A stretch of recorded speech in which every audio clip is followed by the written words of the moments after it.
Senator Hawley. Thank you very much, Mr. Chairman. Mr. Ellison, let me start with you. You're the Attorney General of the state of Minnesota. Do I have that correct? That's a yes? Sir, you're aware of my job. You know the answer to that. You're not going to answer my questions? Are we going to start this way? Are you the Attorney General of the state of Minnesota, yes or no? You know the answer. Mr. Ellison, you're in my courtroom now. You're under oath. So I suggest that you answer my questions. You the Chief Law Enforcement Officer of the state of Minnesota, yes or no? Let's try another question. Are you familiar with the $9 billion in historic fraud out of your state, including the $250 million in the Feeding Our Future program alone? You familiar with that? Don't turn to the pages in your book to get your potted answers. Are you familiar with it? Yes or no? Yes, I am familiar with it. Very familiar, aren't you? Because the people who ran the Feeding Our Futures program came to you in your official office in the state capitol December 11th, 2021, and asked for your help in getting investigators off their backs. They complained to you for upwards of an hour about state investigators going after them, and they begged you to help them, and you agreed to it, amazingly. And we know you did. That's not because true. It's all caught on tape. Yeah, Every single sentence is caught on tape. Here's what you said. Let's take a look. Obviously, You said, it's not a question. You said to them, send me the names of all these folks who are investigating them. You said to them, send me their names.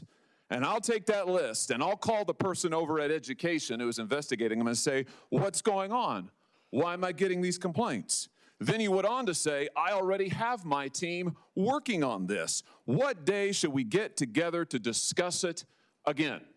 You made pledge after pledge to them. You said, we've got to make sure this guy who's investigating them stops it. You said, you have my attention. I'm concerned about this. You said, let's go fight these people, meaning the people who were investigating the fraud.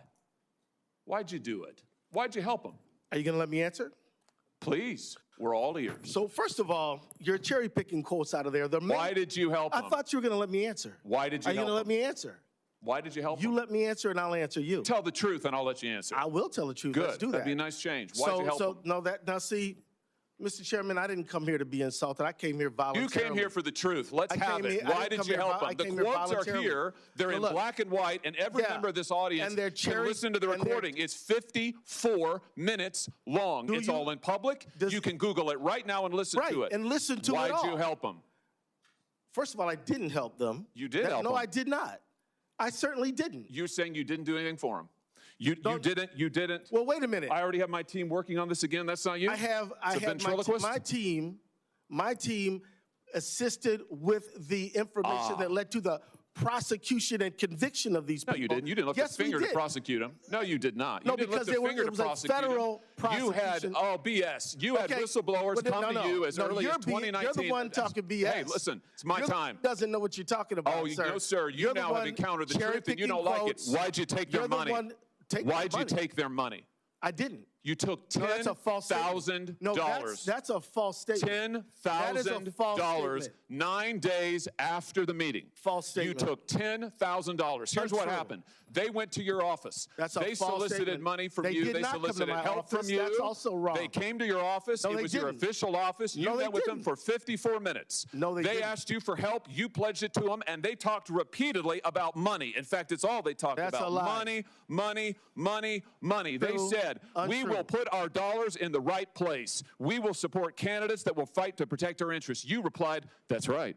They said, if you are securing your donor base and securing your power base, you can act the way you want. You replied, money is freedom.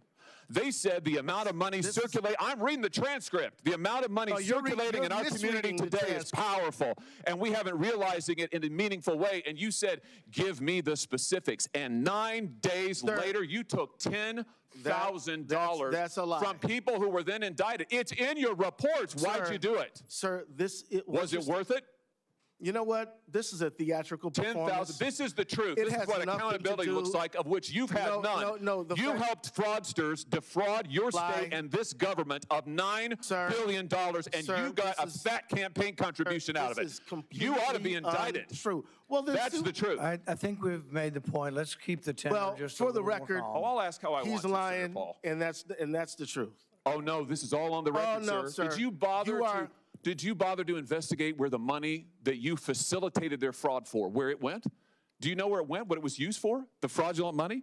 I do, because we just heard testimony about it yesterday. Because we the were funds key went players to in the hundreds of millions of dollars to terrorist groups, to transnational criminal organizations, to the drug trade, to drug trafficking, to child trafficking. And you took $10,000 That's a lie. and helped them do it. You know, the other thing is, whistleblowers came to you as early as 2019. Let's look. As early as 2019, whistleblower. Don't talk over me. No, as no, early you're as talking over me. 2019, it's my hearing, pal.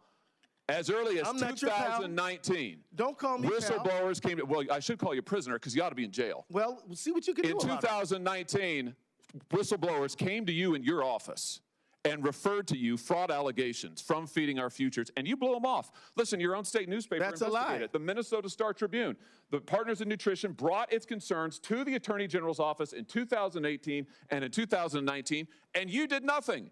You did nothing for years. The only action you took is, once all these fraudsters came to your office and asked you to get involved and offered you money, then you got involved. Then you took the money, and then you got involved. They did not come to my office. You're completely wrong about that. You met with them for 54 minutes, and you took $10,000, and they also gave your family money. They gave your family thousands of dollars in campaign contributions in addition to what they gave false you. Statement. Let's put the this is completely untrue. The New York Post. Yeah, we know the New York Post. Minnesota Keith Ellison, AG, accepted campaign donations from individuals linked to the $250 million COVID fraud scheme after they were in your office. The donations came on December 20th. Sir, you met with them on December the 11th, and on January 20th, the FBI knocked over their headquarters. No. That's the sequence of events here. No, it's not. You've been right at the center of this fraud thing from the beginning, and you've enabled it. And, sir, you should resign. And, sir, you should resign. I was thinking the same thing about you. You should resign. I was thinking the exact same thing about you. I'm sure after encountering this truth, you are, because it hurts to have accountability, doesn't it? Because after this parade of lies and presentation, I think you should be ashamed for misrepresentation. Time has expired. Senator Moreno.